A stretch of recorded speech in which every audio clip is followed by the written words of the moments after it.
everyone, welcome. Welcome. I'm really glad you're here. You're meant to be here. Something about whether your friend sent it to you or you saw the word authenticity, maybe you saw women only, something resonated with you to be here and be a part of this group.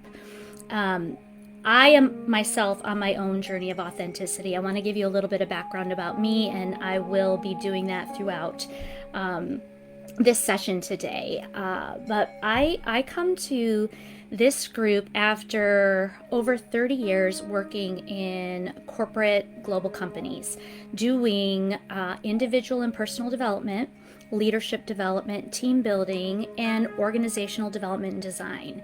And I have enjoyed that work over the years. I've always been motivated to help people be their best selves.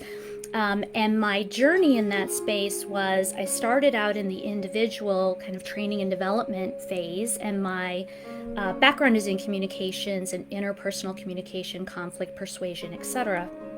in group process. And so I started working with individuals, and then I thought, well, wait a minute, I'm helping individuals be better individuals, but then they're part of a department or a group or a team, and they can't always be their best selves in a group or a team. So then I got energized and I wanted to work with teams and I wanted to work with groups, and that was a lot of my focus for many, many years. And then I thought, but wait a minute, if people are in these teams, but the leader isn't doing what they need to do and the leader is not strong, then the group can't have a good experience and can't reach its potential. And so I got into leadership development. And then I thought, well, wait a minute, these groups and these teams are going through change. They're going through a lot of change. The company is changing, the business is changing, competition is changing. I need to help at a broader organizational level and need to help people, teams, groups, and organizations through change. And that basically is, in a nutshell, where I've spent the last 30 plus years in my work. I have recently decided to leave corporate life. I had the opportunity through a restructuring to move on at the end of July. And I took some time to think about, what do I really, really want to focus on? And I think I've come a bit full circle. I want to come back to the individual level. I want to work with people directly, and in particular women, to invest in ourselves and to live the most authentic life that we can live. And I found that, and I understand it, organizations and global companies are under a lot of stress and strain.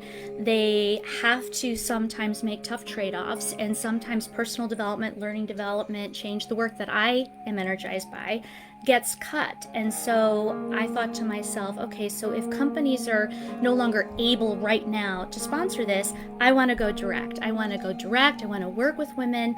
I want to see how we can all be more authentic together. And so that is a bit of why I am choosing to set up this Facebook group and choosing to go out on my own and take a risk and try to reach women directly to help them be their best selves. So more on that in a little bit. Let's talk about this group and let's talk about community. One of the things that I love about being in the organization development profession is we draw from 4 disciplines: economics, psychology, sociology, and anthropology. And one of the things I really loved about being an organization development practitioner was culture work, understanding within cultures that different things become important, different things become ways that different groups operate, ways that different cultures operate. And so I want to set this up as a community, almost as if it feels like a tribe that you're a part of, a tribe that you are comfortable with. And I think that over time, we will learn to interact together. I really do not want this to be a monologue. And so I really, really want people participating, chatting, sharing insights, sharing what is going on for you. And so please type in the messages, yes, if you are one of those people that would really also like a tribe, also like a community of women that are working to be authentic and want to help each other learn and grow. Please type yes in those comments so that I have a sense of who really, really wants to help create this space. I want this to be a judgment-free zone. I put that in the group rules and on purpose because I believe that we all have our own beliefs, our own structures in which we want to live our lives. And there are many, many belief systems. There's many ways to get work done. It is not my place to judge your beliefs or for you to judge mine. And so I think we want to create an environment where it is judgment free. And I will tell you, I think I personally will struggle the most with not judging myself. What I have found is that I am much harder on myself than anyone else in any group I've ever been a part of. And again, type me if you resonate with that. If you are someone who is very, very hard on yourself and really has to watch that self-judgment, that self-criticalness, that talk that can be unproductive. So let's create a community together. The other thing I love about community and tribes and the study of anthropology is that within a tribe, everyone has a role to play, and you need different roles. So you have the hunters, and you have the gatherers, and you have the creators, the people who make maybe the clothing or the tarps or the shelter. You have the healers in the group, the people that are healing people's spirits and bodies, and you have people responsible for making the fire and the rituals. And so I want this to be a diverse group of people where everyone finds a role to play and everyone contributes to the experience, and not only contribute but have an impact in your own way. We come to learn, but we also come to share, and you will never know that you may post one comment about your own true experience that makes all the difference for someone. Changes their day, changes their thought process, changes how they interact for the rest of the day forward, and you just never know. So we want to put our comments out there and learn from one another. Community. Okay, last, let's talk about beliefs and then on to your growth challenge. And we will probably talk about beliefs multiple times, but one of the things that I have been learning more recently is how entrenched certain beliefs are that have come from way, way back in my childhood and my upbringing, and I just never second guessed them, never challenged them, never thought, well, maybe this belief doesn't work for me anymore.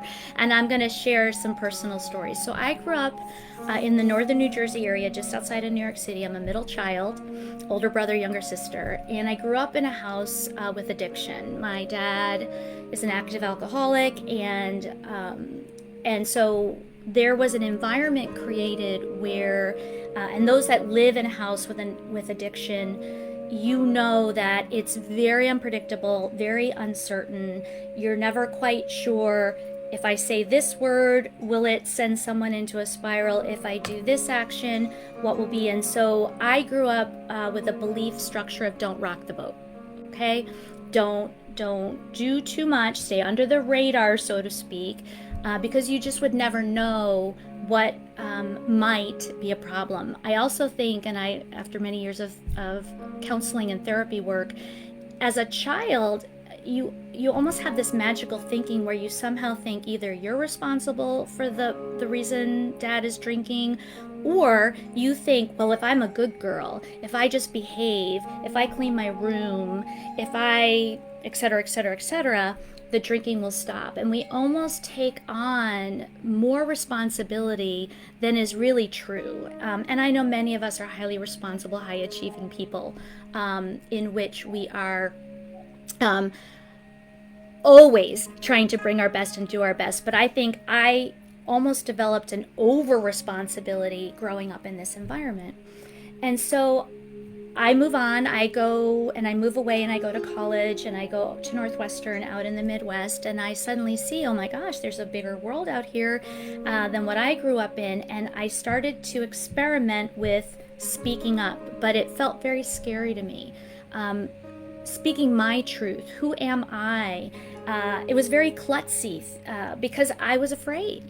And what was I afraid of? I think I was afraid of speaking up because it was so uncertain. I didn't know what the result would be. And my biggest fear now, I know, is that I might lose love and connection. If I truly said what I thought, if I truly spoke up and shared my views, might I lose love and connection? And that actually did happen to me as a child. The form of conflict in the house I grew up in was the silent treatment. So if you said the wrong thing, you ended up being you just weren't talked to. And so type me if anybody else kind of grew up or experienced the silent treatment as a form of conflict in their upbringing or in their house, or maybe are still experiencing it. So I didn't have the loud arguing voices. I had silence, and silence was bad. Silence was something that, what did I do? What didn't I do? Why is there this silence? And so I've been trying to find my voice for probably 50 years, and I'm 53. and the downside of those early on beliefs is I never checked them. I never said, well, wait a minute, Stephanie, you are safe in this environment. You can speak your mind. You are in a friendship. You are in a loving relationship. You don't have to worry about that. The fear that I had developed, or the strategy of not speaking up, I did for my own safety and security as a child, and was needed and necessary, and I believe protected me. But now, a grown adult, it doesn't serve me anymore. And so I need to let that belief get adjusted. I need to rethink it. I need to renew my view of safety and security, and that I can speak my mind, and I won't necessarily lose love and connection. I won't lose friends over it, especially depending on how I share my beliefs. And so that is just one nugget of a story where I grew up with a set of beliefs that now needs to change and be revisited because it no longer serves me. And I have a feeling you too may have some beliefs from your early days that you've just carried along with you that are no longer working for you. They are no longer needed because the role that they played, and again, for me as a child, safety and security, now as a grown adult, I don't have that same need in that way. And so I want to challenge all of us to take a look at our beliefs, and some of those beliefs that maybe are keeping you from being happy, enjoying your life, speaking your truth, being who you want to be more of the time in more aspects of your life. And so I'm going to leave us with a growth challenge.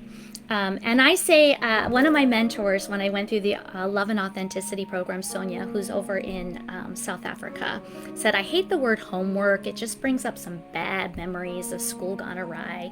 And so she uses the term growth work, and I asked her if I could borrow it and use it, and she said, absolutely. So here's what I want you to do. I want you to think of something that is for you a guilty pleasure. Okay, so what do I mean by that? At least my sense of guilty pleasure is something that you really get enjoyment out of, but you feel kind of guilty about doing it. And so maybe you feel you have to hide it or not let people know, or kind of sneak it and be secretive because you feel for some reason that you should feel guilty about this pleasure. I'll give you an example. I have some friends that just love to binge watch certain things on Netflix. And so if you can relate or have a guilty pleasure, type yes in the comments. Yes, I have a guilty pleasure. You have a guilty pleasure. Most of us have a guilty pleasure in our lives. So good. Yes. Okay. So think of that guilty pleasure. And I want you to think about, why do you feel guilty about it? Here is something that brings you pleasure, whether it's watching that movie, reading that romance novel, listening to that podcast, taking a hot bubble bath just for yourself. Why do you feel guilty about it? What is the belief behind that guilt? And I challenge you, one, to figure out what the belief is behind the guilt and to let it go. And then I want you to do your pleasure, what you feel is your pleasure, and not feel the guilt. All right, you guys all take care. Bye for now.